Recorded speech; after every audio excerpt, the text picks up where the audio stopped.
할렐루야. 오늘 능력교회에서 드리는 예배가 우리 하나님 아버지의 기뻐 받으시는 영과 진리의 예배가 되어 하늘의 문이 열리고 은혜의 빗줄기가 우리 가운데 가득히 채워지는 치료와 회복의 영광이 나타나는 귀한 축복의 예배가 되시기를 주님 이름으로 축원합니다. 오늘부터 몇 주간에 걸쳐서 여러분들과 함께 다니엘서를 본문으로 이제 말씀을 나누려고 합니다. 여러분, 이 다니엘서는 몇 가지의 별칭이 있습니다. 여러분, 다니엘서 특히 이제 두 가지 정도의 별칭이 있는데, 첫 번째 별칭은 뭐냐면 구약의 계시록이라고 하는 별칭이 있습니다. 다니엘서는 12장밖에 되지 않은 굉장히 짧은 책이지만 그 안에는 다니엘이 하나님께 받은 굉장히 너무나도 중요한 예언의 말씀이 나오기 때문에 나중에 여러분 이 예언의 말씀이 요한계시록과 다니엘이 너무나도 짝이 딱 맞습니다. 500년의 시차가 있는 그런 성경이 어떻게 이렇게 기가 막히게 예언의 말씀이 맞을 수가 있는가? 이 이치는 다름 아니라 성경의 원저자는 바로 하나님의 성령이시기 때문에 그런 것입니다. 하나님의 성령께서 운행해 주셔서 500년 시차가 나게 성경이 다니엘서와 요한계시록이 쓰여졌지만 서로 짝을 이루는 굉장히 정확하게 들어맞는 말씀입니다. 그래서 앞으로 우리가 이제 이 다니엘서를 다룰 때에 여러분과 이제 요한계시록의 그 종말론적인 관점에서 이제 여러분과 또 말씀을 함께 나눌 것이고, 두 번째 별칭이 있습니다. 두 번째 별칭이 뭐냐면 다니엘서는 소망의 성경이라고 하는 별칭이 있습니다. 여러분, 요 사이에 우리 그 젊은 학생들과 젊은이들이 즐겨 쓰는 단어들이 있습니다. 그 즐겨 쓰는 단어가 어떤 단어가 들어가냐면 바로 포라는 단어가 들어갑니다. 여기에 있는 포라는 단어가 뭐냐면 포기할 때 이 포자입니다. 전에 이제 이런 말을 제가 들어본 적이 있어요. 수포, 대포, 영포, 인포. 여러분 무슨 이렇게 고사성어 같죠? 수포, 대포, 영포, 인포. 이게 뭔 말인가 봤더니 수학을 포기하면 대학을 포기하는 것이고 영어를 포기하면 인생을 포기하는 것이다. 이런 말이 요새 돌더라고요. 또 요새 제가 그 20, 30대 젊은이들을 일컬어 어떤 세대라고 말을 하는가를 좀 찾아봤더니 예전에는 이제 뭐라 했냐면 3포 세대라고 했답니다. 연애, 결혼, 출산 이 세 가지를 포기했다 해서 이제 3포 세대라고 이제 그렇게 했다는데, 지금은 이제 그 포기의 종류가 더 늘었어요. 보니까 이제 연애, 결혼, 출산뿐만 아니라 취업, 내 집 마련, 건강, 외모, 인간관계, 희망도 포기했다 해가지고 나중에는 3포가 5포가 되더니 5포가 7포가 되고, 나중에는 이제 너무 많으니까 그냥 요새는 통칭하여 이제 숫자 N 있죠. N포 세대라고 이제 이렇게 부른다. 요새 네이버에 나오는 최신 정보입니다. 이렇게 포기한 게 많이나 모르겠습니다. 근데 참 요새 젊은이들이 이렇게 그냥 인생을 쉽사리 포기를 해버리는데, 나는 이제 글렀다, 안 된다, 이렇게 그냥 포기를 해버리는데, 여러분 제가 다니엘서를 자세히 읽어보니까 다니엘서는 오늘날의 우리 젊은이들보다 훨씬 더 고생을 많이 했습니다. 훨씬 더 진짜 힘든 삶을 살았습니다. 그런데 그 다니엘서에 나온 다니엘은 단 한 번도 포기라고 말한 적이 없어요. 나라가 망했습니다. 바벨론의 포로가 됐습니다. 그런데 그런 상황 가운데서도, 이 환경 가운데도 하나님이 함께 하시니 결국은 인생이 포로로 끝나는 게 아니라 왕 앞에 선 존귀한 자가 되더라. 또 신앙을 지키다가 극렬한 풀무불도 들어가고, 하나님 신앙 지키다가 굶주린 사자들이 득실거리는 사자굴에 빠져도 거기서조차 전능하신 여호와 하나님이 함께 하시고 나를 건지시더라. 여러분, 이게 바로 다니엘의 고백입니다. 사랑하는 성도 여러분, 다니엘이 섬겼던 하나님이 지금 저와 여러분이 고백하는 우리의 아버지가 되시는 것입니다. 그래서 여러분, 어떤 환경 가운데서도 쉽게 낙마하거나 포기하지 말고 다니엘을 사자굴에 건지신 하나님이 지금 저와 여러분의 아버지가 되심을 믿고 믿음으로 전진하시기 바랍니다. 여러분, 포기라고 하는 단어는 배추 셀 때나 쓰십시오. 포기. 이거는 배추 셀 때나 쓰고, 나머지는 여러분의 인생 가운데 이런 단어를 쓰지 마세요. 우리가 어떻게 고백을 해야 되느냐? 내게 능력 주시는 자 안에서 내가 모든 것을 할 수 있느니라. 이것이 바로 사도 바울의 고백인 것입니다. 담대하게 믿음으로 선포하고 끝까지 하나님의 능력이 나의 능력임을 고백하고 하나님의 역사와 은혜를 누리시는 모든 능력교회 성도님 되시기를 주님 이름으로 축원합니다. 여러분, 예레미야 애가 3장 33절에는 굉장히 중요한 말씀이 있습니다. 여러분, 여기 같이 한번 읽어보겠습니다. 시작. 주께서 인생으로 고생하게 하시며 근심하게 하심은 본심이 아니시로다. 한 번 더 따라합시다. 시작. 주께서 인생으로 고생하게 하시며 근심하게 하심은 본심이 아니시로다. 아멘. 여러분, 하나님의 본심은 무엇이냐?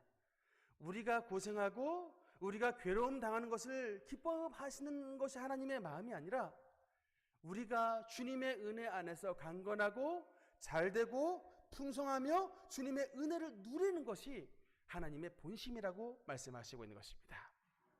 여러분, 아까 우리가 읽었던 예레미야 애가 3장 33절의 말씀은 우리의 당하는 인생의 고난의 원인이 하나님이 아니라 뭐로부터?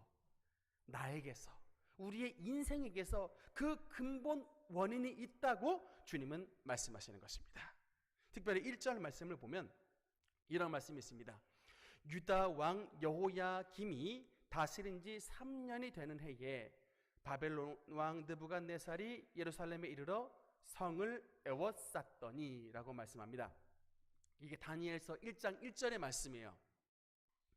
여기 여러분, 다니엘이 여러분도 아시다시피 바벨론의 포로로 끌려가는데 그냥 포로로 끌려간 게 아니고 나라가 망해서 포로로 끌려갔습니다만 여러분, 이 환란의 원인의 근본 원인으로 지목된 자가 오늘 다니엘서 1장 1절에 나옵니다. 그 이름이 누구라고요?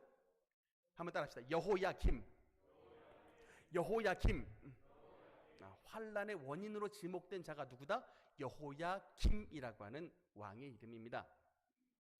여러분, 이 여호야김은 누구의 아들이냐면 유다의 마지막 성군이었던 요시야 왕의 아들이었습니다. 여러분, 이 요시야가 누구예요? 망해져가는 유대 땅에 마지막 하나님의 등불을 켜고자 왕으로서 온 생명을 들였던 자가 바로 요시야입니다. 그 요시야. 근데 그 요시야의 아들은 아버지랑 달랐어요. 아버지는 그토록 여호와 하나님을 생명 걸고 믿었는데 그의 아들 여호야김은 다른 것을 선택을 했습니다. 여러분, 무엇을 선택하느냐? 하나님이 아닌 애굽을 선택을 했습니다. 여러분, 왜 애굽을 선택을 했을까? 지도가 잠깐 나오는데 여러분, 이 애굽 써 있죠. 이 애굽이 여호야김을 왕으로 세워준 나라입니다. 뭐라고요? 이 여호야김을 왕으로 세워준 나라가 바로 애굽입니다. 그러니까 이제 이 애굽을 등에 업고 왕 위에 올랐던 것입니다. 그러니까 이제 여호야김의 생각에는 어떤 이제 정책이 딱 들어오게 됐냐면 내가 딱 이제부터 애굽의 비위를 맞추고 살면 앞으로의 나의 왕위는 절대로 문제가 없다. 여러분, 여기서 말하는 애굽의 비위를 맞춘다라고 하는 것은 무엇을 뜻하느냐? 하나님의 나라 유대 땅을 도로 애굽화를 시켜버린다는 의미입니다. 그 애굽에서 묻었던 때를 빼니라고 40년 동안 광야에서 죽도록 고생했던 이스라엘 백성들이 그런 시행착오를 거쳤는데 지금 이 여호야김은 하나님의 나라를 도로 애굽처럼 만들어버리겠다. 여러분, 이 애굽화 시킨다라고 하는 말은 첫째로 애굽 땅에 있었던 모든 우상을 이스라엘 땅에 도로 가득히 채워버린다는 것을 뜻합니다. 하나님 나라의 여호와 신앙에 불을 꺼버리고 그 나라의 도로 애굽의 우상들을 가득히 채우는 이런 하나님의 진노를 불러일으키는 행동들을 했다라는 것입니다. 여러분, 근데 이 행동을 이제 하나님께서 너무 싫어하셔가지고 진노를 하셔서 여호야김을 이제 심판하시기로 결심을 하는데, 여러분 한번 들어보세요. 여러분, 하나님은 누군가를 심판할 때 하나님의 심판이 원리가 있습니다. 뭐냐면 하나님은 절대로 심판에 성급하시지 않다. 뭐라고요? 하나님은 절대로 심판에 성급하시지 않다. 그러니까 무슨 말이냐? 돌이킬 충분한 기회를 주신 다음 심판하신다는 겁니다. 그래서 심판하시기 전에 반드시 여러분 여러 모양으로 경고를 보내십니다. 그 경고를 보내시는 목적은 심판받지 말고 너 하나님 앞에 혼나기 전에 돌이켜서 주님 앞에 용서받으라. 이런 차원에서 주님은 경고를 보내십니다.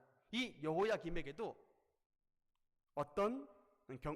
여호야김에게도 하나님의 경고가 임했는데 누구를 통해서 경고를 주셨냐?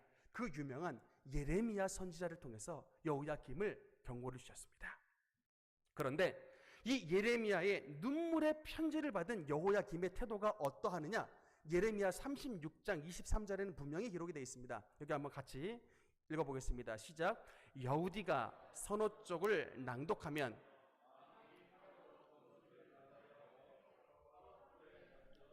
두루마리를 모두 태웠더라. 아멘. 이 여우디는 이제 여호야김 왕의 신하입니다.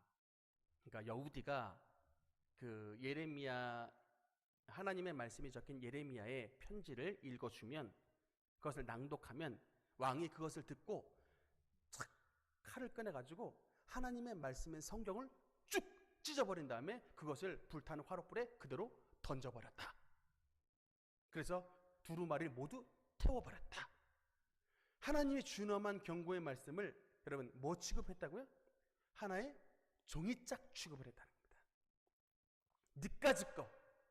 니까짓 거 내가 왕인데 나에게 감히 경고해?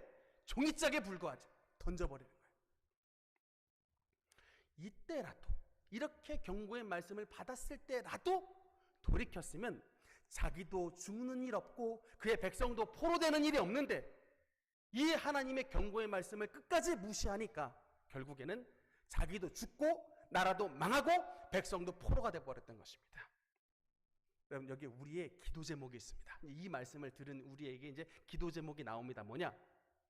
하나님 아버지, 우리 인생이 잘못된 길로 걸어가 주님께서 우리에게 경고의 음성을 주실 때, 경고의 메시지를 보낼 때 그 경고의 메시지를 곧이곧대로 순종할 수 있는 결단의 믿음을 우리에게 부어 주시옵소서.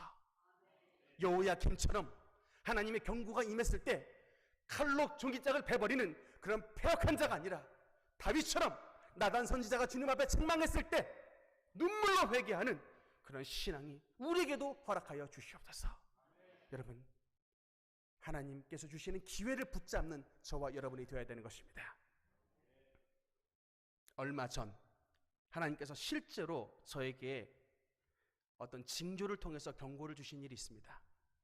제가 아는 우리 이제 교회에 관련된 그런 가정인데, 제가 가끔 꿈을 잘 꾸는데 물론 보통 개꿈도 꿉니다만 이 개꿈과 영꿈은 이 진짜 레벨에 너무나도 차이가 나요. 이게 보는 이것부터 너무나도 차이가 나는데,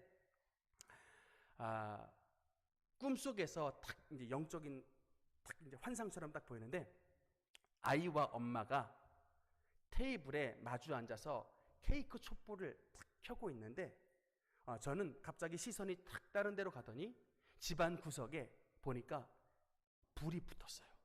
근데 그 아이와 엄마는 집안에 불이 붙은 사실을 모르고 그냥 테이블에 앉아 케이크 촛불을 붙이고 있더라고요. 이게 그냥 가만두면 분명히 집안에 불이 붙을 텐데 굉장히 노심초사했습니다. 그것이 첫 번째 꿈이었고, 그런데 얼마 전에 다시금 또 두 번째 꿈을 꿨는데, 그 테이블에 앉아있던 아이가 두 번째 꿈에도 나타나서 저를 꿈에서 만나더니 저보러 자기 집에 한번 가자는 거예요. 자기 집에. 그래서 어디에 이 아이가 집으로 데리고 가는데 이게 시장통을 지나서 그 아이의 집으로 가는데 한참 가다가 여기가 이제 목사님 우리가 사는 동네예요 라고 딱 지목을 해줬는데 제가 알기론 그 가정은 돈이 없는 가정이 아닌 걸로 알고 있는데 그런 사실이 믿기지가 않을 정도로 그 아이가 사는 동네라고는 도무지 믿을 수 없을 정도로 너무나도 허름한 동네, 너무나도 판자촌, 넝마가 가득한 그런 동네에 더더군다나 막 점집이 가득해 있는 그 동네에 목사님 여기가 우리가 사는 동네예요 라고 탁 가르쳐 주는, 그래서 너무나도 놀래서 이제 꿈을 깼었는데 제가 이게 꿈에 2번에 걸쳐서 이 가정에 대한 이야기가 나온 것을 봤을 때 이것은 주님께서 분명히 이 가정에게 주는 경고의 메시지구나 라는 것을 확신을 하게 됐습니다. 제가 여기서 붙었던 그 가정에 붙었던 불은 제가 해석하기로는 세상의 불입니다. 주일 성수하지 않았을 때에 그 가정에게 붙은 세상의 불이 지금은 작은 불이지만 그 불을 방치해 두면 얼마 안 있다가 그 집 전체를 삼키게 될 것이다. 그 집 전체 가산과 그 전체를 삼키게 되니 남은 게 없고 결국에는 이 가산 다 잃어버리고 판자촌 같은 그런 넝마 같은 데 들어간다. 무서운 얘기입니다. 여러분, 불이 붙었으면 어떻게 됩니까? 여러분 가정에 불이 붙었다. 어떻게 해요? 그냥 앞뒤 전후 사정 가리지 말고 무조건 불 붙어 꺼야 됩니다. 사력을 다해 불을 꺼야 됩니다. 여러분 이게 뭘 뜻해요? 사력을 다해서 하나님 안에 들어와야 된다. 여러분 제가 이런 비슷한 꿈을 꾼 가정이 딱 2군데 가정이 있습니다. 공통점은 주일 성수하지 않는다. 주일 성수하지 않으면 여러분 세상의 불이 여러분의 가정에 붙습니다. 그리고 그 붙은 불이 여러분의 가산과 여러분의 가정에 결국은 삼키게 됩니다. 정말 여러분께 말씀드립니다. 여러분, 여러분의 자녀를 주일날에 교회에 보내지 않고 세상으로 보내는 건 여러분의 사랑하는 자녀의 영혼을 도살장으로 보내는 중재라는 것을 알아야 됩니다. 엘리의 자녀들이 괜히 심판 받았습니까? 분명히 여러분께 말씀을 드립니다만 하나님은 결단코 이 부분 여러분에게 양보하지 않습니다. 하나님의 우리의 믿음을 보시고 구원의 길로 인도해 주시는데 여러분 주일 성수하지 않는 믿음은 하나님 앞에 참된 신앙으로 인정받을 수 없습니다. 담대히 하나님 앞에 여러분 앞에 선포하오니 여러분 이 말씀 꼭 마음속에 두시고 하나님께서 인정하시는 주님의 법도 안에 여러분의 가정과 여러분의 자녀를 지키고 주님의 은혜를 받으시는 우리 모든 능력교회 성도님들 되시기를 주님 이름으로 축원하는 것입니다. 여러분 하나님이 기뻐하시는 신앙의 핵심은 뭐냐?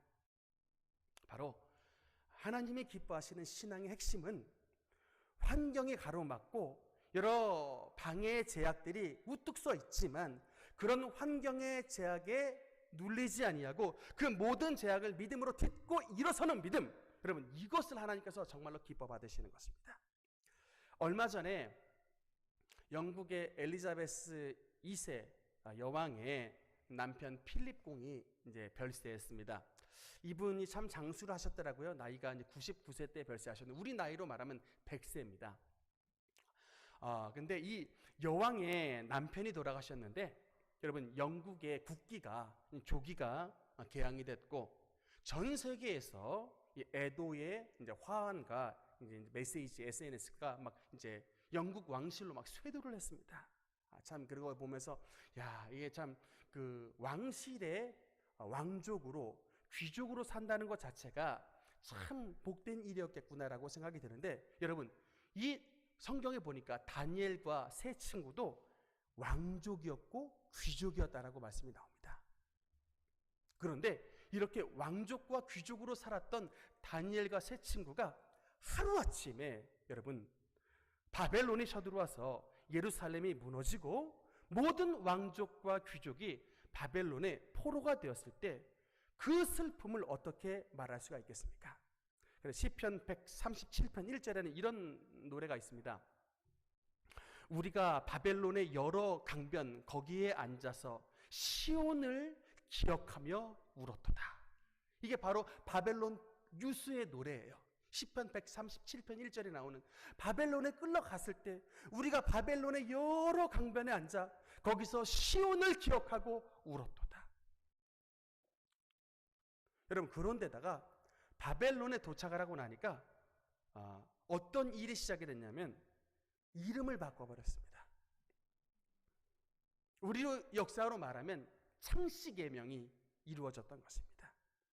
원래 여러분 다니엘, 이게 이름의 뜻이 뭐냐면 하나님은 재판장이시다라는 뜻입니다. 그러니까 다니엘의 부모님이 어린 다니엘이 태어났을 때 다니엘아, 너는 평생 하나님을 너의 재판장으로 삼고 하나님 앞에서 올바르고 정직한 삶을 살아라, 이런 뜻에서 다니엘이라고 하는 귀한 이름을 주셨습니다. 그런데 이 왕족 다니엘이 바벨론에 도착하고 나니까 뭐가 나타났냐면 이름이 바뀌었는데 이름이 벨드사살이라고 이름이 지어졌습니다. 여러분, 이 벨드사살이라고 하는 이름의 뜻은 뭐냐면, 그러니까 이제 이게 뭐냐면 바벨론의 주신의 이름이 벨이에요. 이게 뭐 부처 이런 것처럼 바벨론의 주신의 이름이 벨입니다. 근데 벨드사살이라는 뜻은 뭐냐면 벨이 너의 생명을 보호한다 라는 뜻이에요. 얼마나 수치스럽습니까?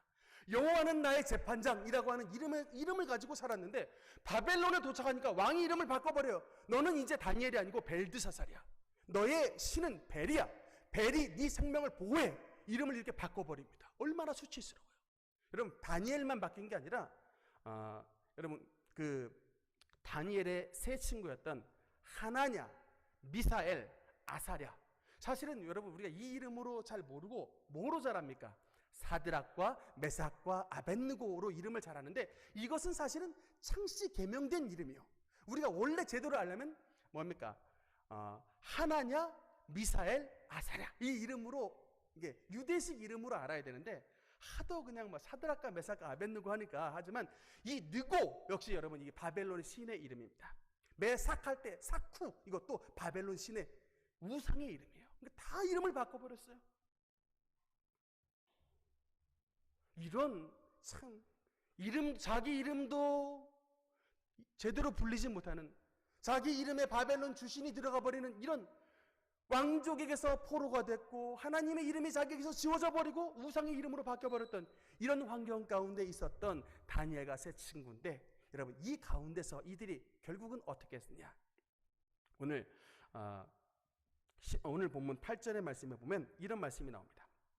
8절에 보면 다니엘은 뜻을 정하여 왕의 음식과 그가 마시는 포도주로 자기를 더럽히지 아니하리라 말씀이 여러분 나와 있는데, 그래서 이 다니엘과 세 친구의 믿음의 핵심의 요지는 무엇이냐? 바로 뜻을 정했다라고 하는 것입니다.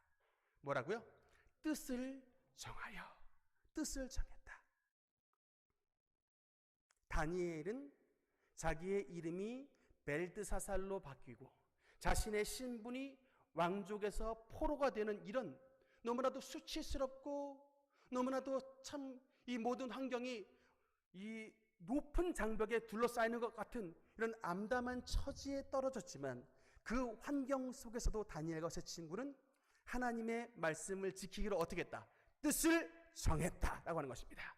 우리말로 쉽게 말하면 결심했다라고 하는 것입니다. 내가 비록 바벨론의 포로가 됐지만, 니들이 나의 이름을 바꿨지만 나의 마음속에 있는 하나님은 결단코 지울 수 없다라고 하는 하나님 앞에 결심하고 주님 앞에 바르게 살기로 작정을 했다라고 하는 것입니다. 이 결심이 뭐로 나타났느냐? 왕이 공급해주는 왕의 산의 진미를 먹지 않고 왕이 따라주는 포도주를 마시지 않겠다라고 결심했던 것입니다. 참 궁금했습니다. 왜 왕이 공급해주는 이런 산의 진미, 참 얼마나 좋은 음식이 나왔겠습니까? 뭐 고기도 잔뜩 나왔을 것이고 느부갓네살이 먹는 음식인데, 여러분 전국 각도에서 가장 좋은 음식이 공급이 됐을 텐데 왜 이 음식을 가리켜서 이 음식으로 자기를 더럽히지 않겠다라고 말을 했을까? 음식이 뭐 지저분한 음식은 아니었을 텐데 여러분 왜 이 음식을 가지고 자기를 더럽히지 않겠다라고 말을 했을까요? 물론 첫 번째 원인은 유대인들은 음식에 관해도 분명한 정결 예식이 있습니다. 예, 여러분 이거 우리 능력교 유초등부 물어보면 아주 기가 막히게 잘 알아요. 제가 줌 모임할 때 굉장히 많이 물어보거든요. 얘들아 뭐 꽃게는 유대인들이 먹을 수 있을까? 뭐 이런 거 좀 많이 물어봅니다. 그러면 저 같은 사람은 먹을 수 있어요. 그런데 이제 율법에 의하면 먹을 수 없는 거예요.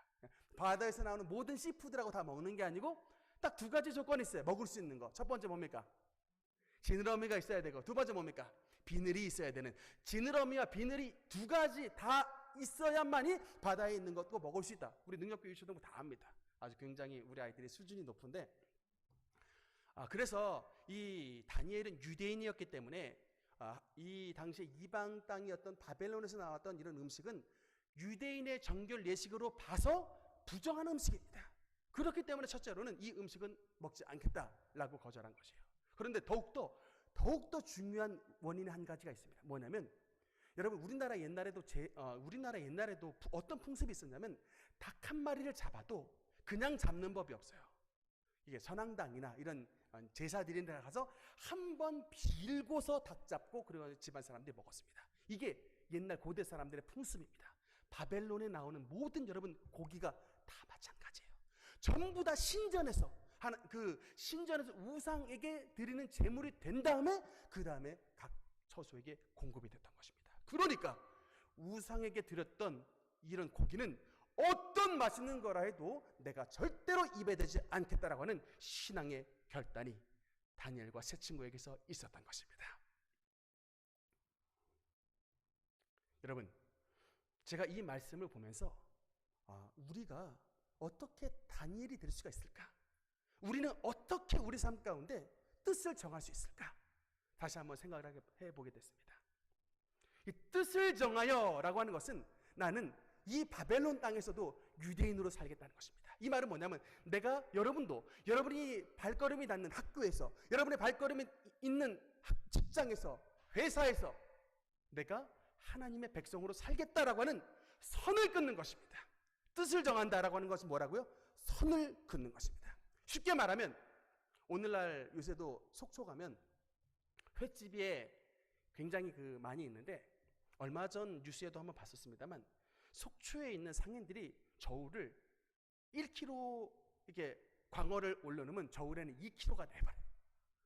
이런 저울을 써요. 근데 사람들이 눈이 이게 굉장히 좀 생각보다 예리하지 못해가지고 그러니까 광어가 1kg짜리인데 2kg 가면 이게 그냥 2kg인가 보다 하고 그렇게 그냥 다 사버립니다. 근데 대부분 속초에 있는 이 회 파는 이 가게의 주인들이 저울을 바꿔버리는 이런 일을 해요. 그러니까 여러분, 이게 하나님의 백성으로서 뜻을 정하여라고 하는 것은 내가 선을 긋는 겁니다. 내 옆에 장사하는 상인들 비록 저울을 곱쟁이로 해서 돈을 2배를 벌어도 하나님을 믿는 나는 절대로 내 하나님 앞에 거짓 증언하지 말라. 이것은 나의 모토로 삼고 남들은 저울 속에서 2배로 받아도 나는 하나님의 법대로 바른 저울을 쓰겠다. 여러분 이게 하나님 앞에 뜻을 정하여 합니다.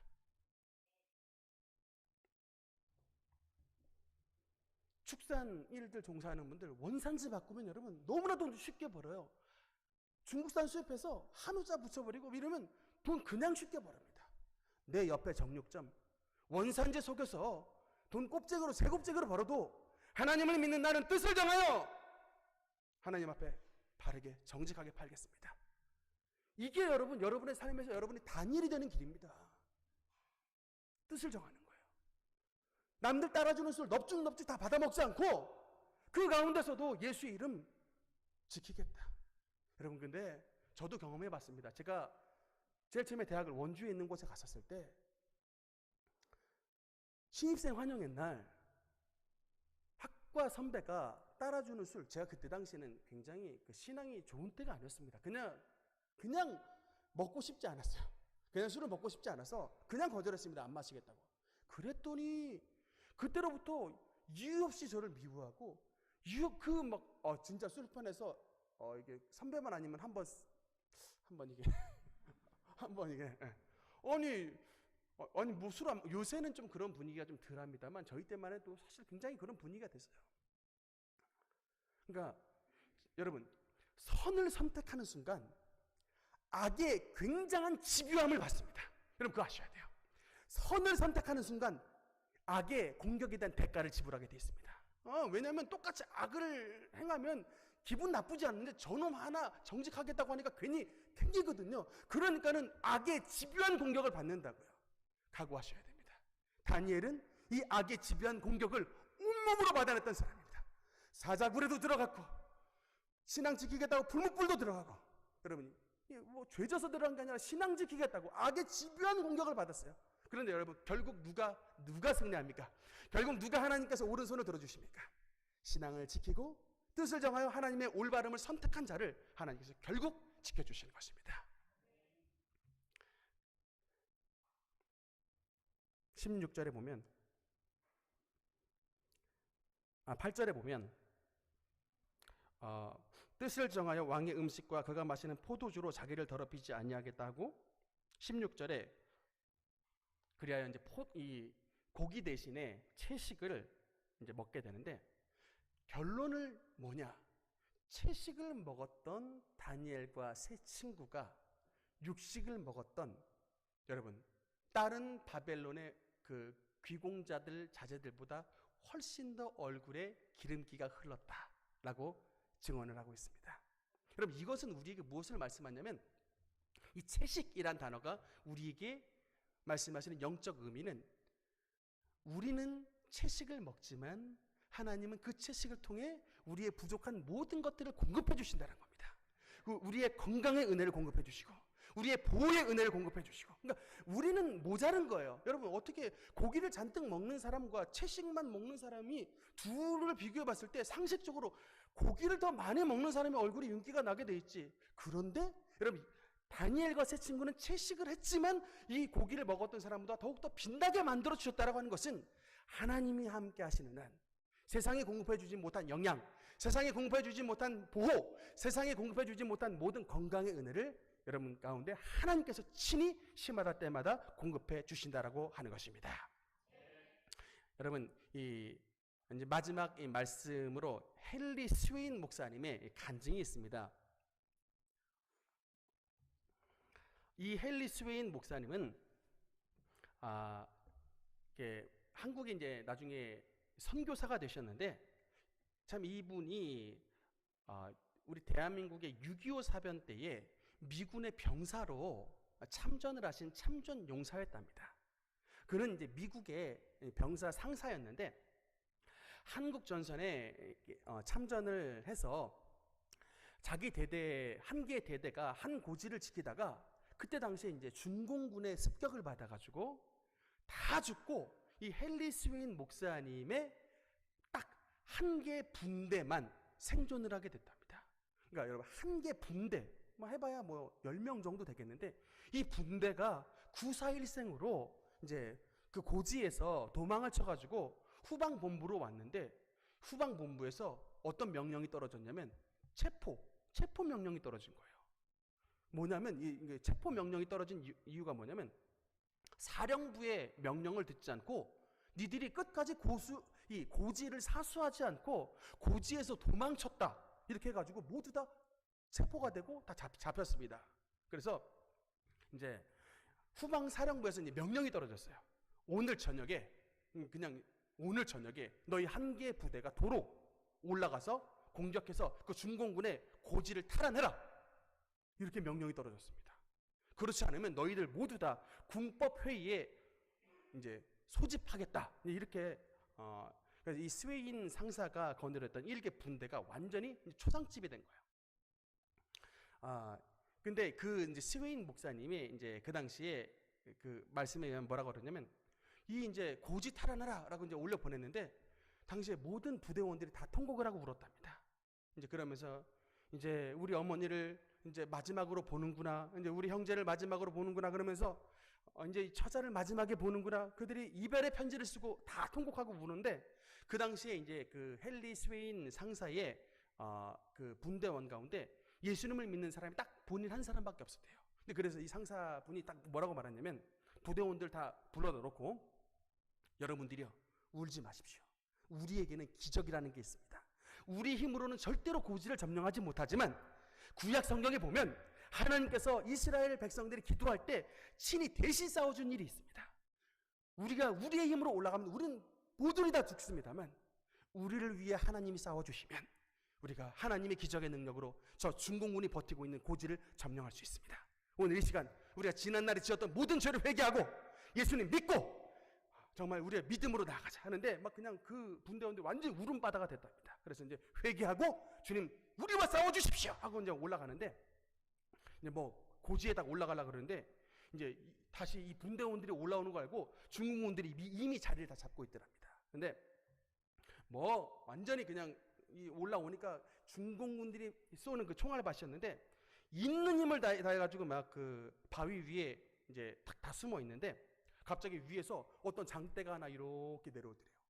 장대가 내려온 게 이게 도대체 뭔가 했더니 장대 끝에 이 수류탄이 달려가지고 이 바위 아래 숨어 있는 줄 알고 이거 장대가 샥 내려지는데 그 순간 엎드려 그래가지고 탁 엎드렸는데 이 수류탄이 퍽 하고 터졌는데 이게 이제 스웨인 상사 분대원들을 죽이지 못하고 그 팍 그냥 수류탄이 터짐에 따라 그 중공군 올라가는 그 고지가 막혀져 있던 철조망이 박살이 났답니다. 그래가지고 이제 고지를 점령하는 길이 열리게 됐대요. 그래가지고 그러면서 이제 올라가는데 한참 이 싸움이 벌어지고 있는데 이 딱 시체를 보니까 어떤 중공군 이게 계급을 보니까 소령 한 사람이 이제 싸우다 보니까 이제 한 사람이 죽었더래요. 그래가지고 이 가슴에 조그만한 이 사냥총 같은 그런 총을 가슴에 이렇게 안고 이게 죽었더랍니다.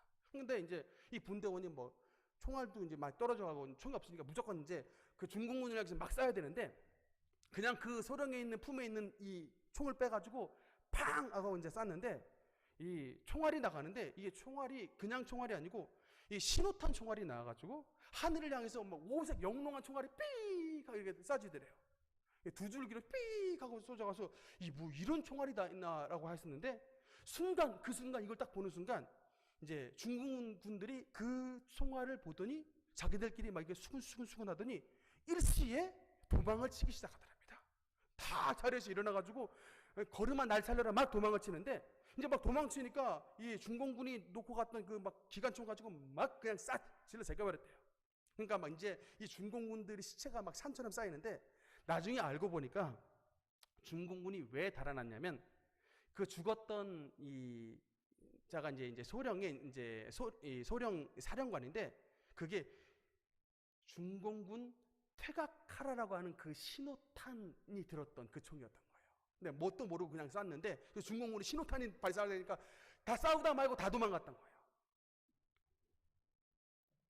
이제 자기네가 전술로 봐서 분명히 이기고 있는 상황이었지만 신호탄이 떨어졌으니까 어쩔 수 없이 다 퇴각을 하게 됐고 그래서 결국에는 이제 이 중공군들이 놓고 갔던 기관총 가지고 다 쏴 죽여서 인산인해를 이뤘다. 그래서 여러분 고지를 점령을 했는데 그 분대원 가운데 단 한 명도 죽지 않고 살아서 다 이제 후방으로 퇴각을 하고 이 고지를 점령해가지고 이게 이제 미 8군 정보사령부에 이제 조사를 당했어요. 아니 니네 한 개 부대도 아니고 한 개 분대가 어떻게 그렇게 철통같이 지키고 있는 그런 고지를 어떻게 점령할 수 있느냐?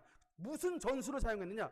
있는 대로 말하라고 했더니 부대원들의 대답이 뭐냐면 우리는 전술도 기술도 아무것도 없고 단지 기도했을 뿐입니다.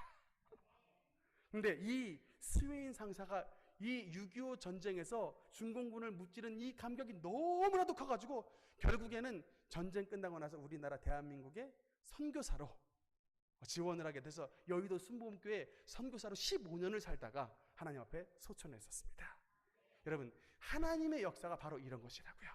그러니까 여러분 우리는 하나님의 말씀을 읽을 때 이 다니엘에게 나타나 포로에서 총리로 만드시고 다니엘의 채식을 먹어도 가장 기름지게 하시는 그 하나님의 역사를 저와 여러분의 역사로 믿는 그 믿음이 우리에게 필요한 것입니다.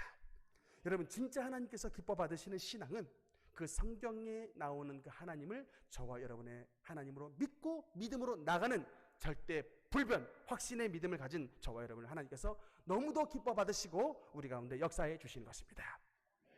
우리 사랑하는 능력교회 성도 여러분, 하나님은 오늘도 살아계시고 오늘도 우주 만물을 다스리는 전능하신 하나님, 기적의 하나님, 우리를 다스리시는 창조주 하나님인 것을 믿고 예수님께서 오시는 그날까지 하나님 안에서 우리의 믿음을 증명하는 우리 모든 능력교회 성도들 되시기를 주님의 이름으로 축원합니다.